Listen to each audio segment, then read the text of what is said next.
Actually, there's one thing I was going to ask you about, is you had a habit of using people like Ray Russell, Richard Matheson, Charles Beaumont, names who probably aren't as well known as they ought to be, although they were actually great writers of short science fiction stories. Ray Russell wrote Mr. Sardonicus, his other big film credit, but it was a really interesting novelist for me. Why did you as it were, go to those people?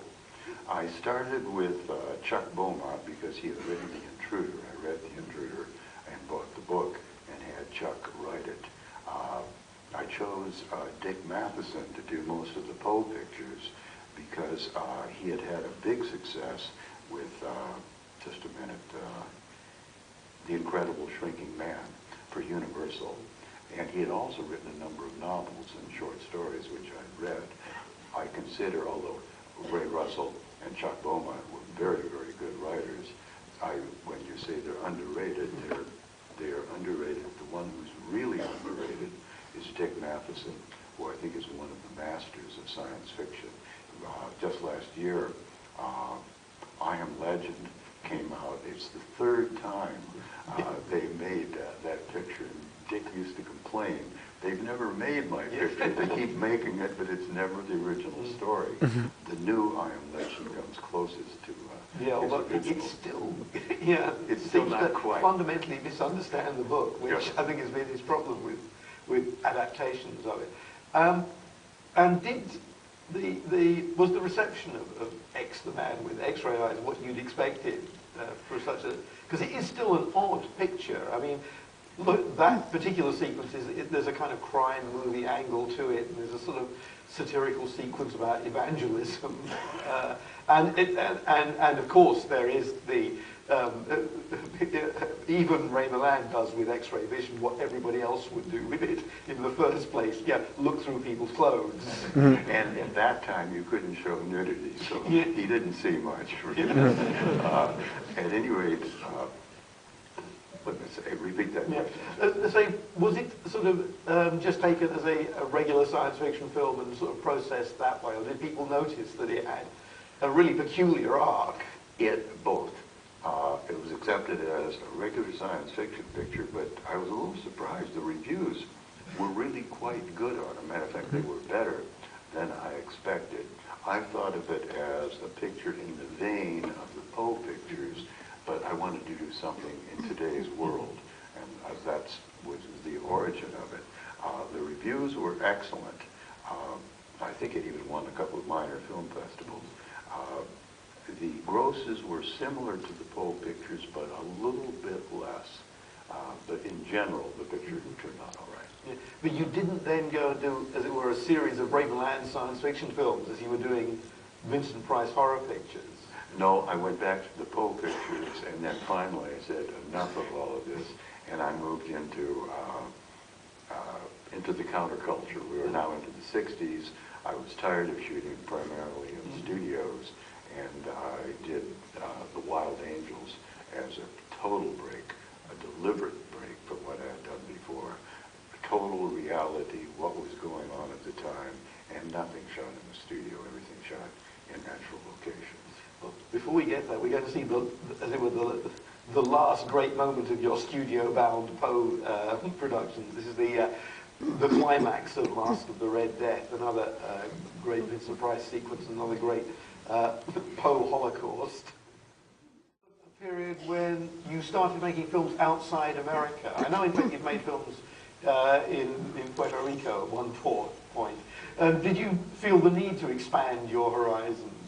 It wasn't necessarily that. The Poe pictures had been quite successful in England, and England at that time had something called the EIFF plan, where they gave tax money based upon admissions to English productions. And AIP, the company I was working with, as inside a percentage of the profits, explained to me that if I did a picture in England, I could, frankly, get more money because I could get money from the EIFF plan.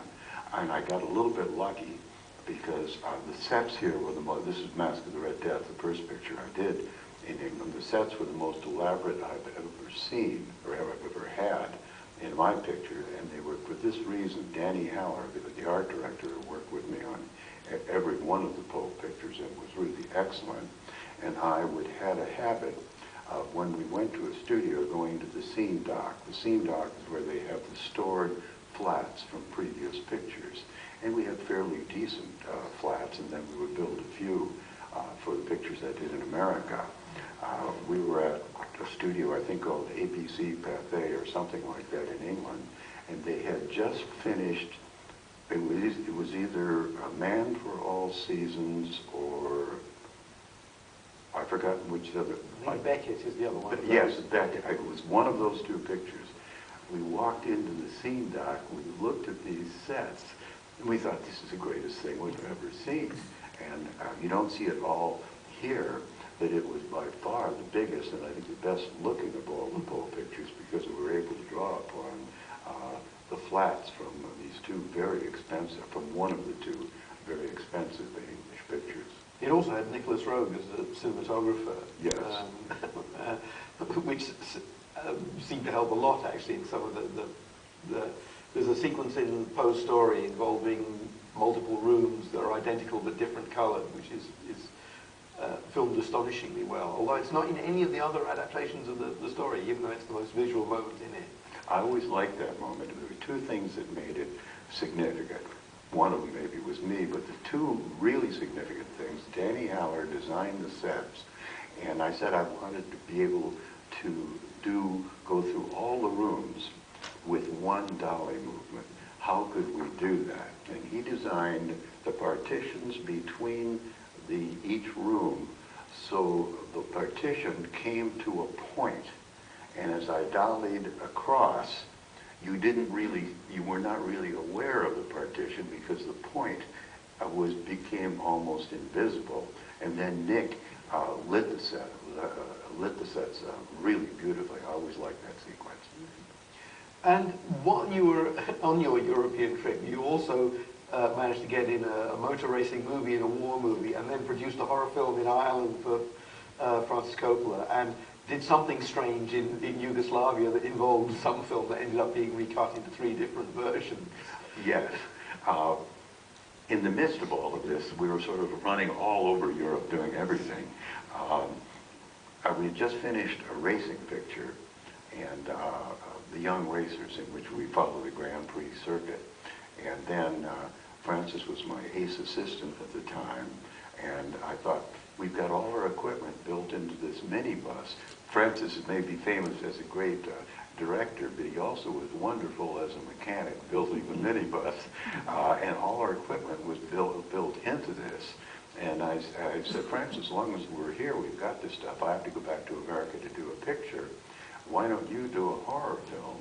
And we were in England, which had very stringent labor laws. Matter of fact, we were in there theoretically doing a documentary about the racing sequence, and I knew we couldn't stay to do a full picture, but I knew that Ireland was free of those restrictive labor laws, and we finished with the British Grand Prix, which was in Liverpool that year, and Francis and Chuck Hannawell, our key grip, was very much a key part of the the crew. Just took the minibus a ferry across the Irish Channel and set up and shot Dementia 13 in Dublin. And then after that, while they were doing that, before I went back to America, I went to a film festival in Yugoslavia. They'd invited me to come, and there, as with this, send me a ticket, I'll come and I'll talk on film. And so I did, and the head of, I think it was Yadrin Studios, said he knew that I was able to make a fast decision. They were making a very low-budget picture. By my standards, for them, it was a fairly big picture called, I think, Operation Titian. And they would give me the American rights, the whole North American rights. As a matter of fact, they were not that knowledgeable about the world. I used to say, I want the American rights, including Japan. And people would say, okay. And somehow seemed to be part of the American rights.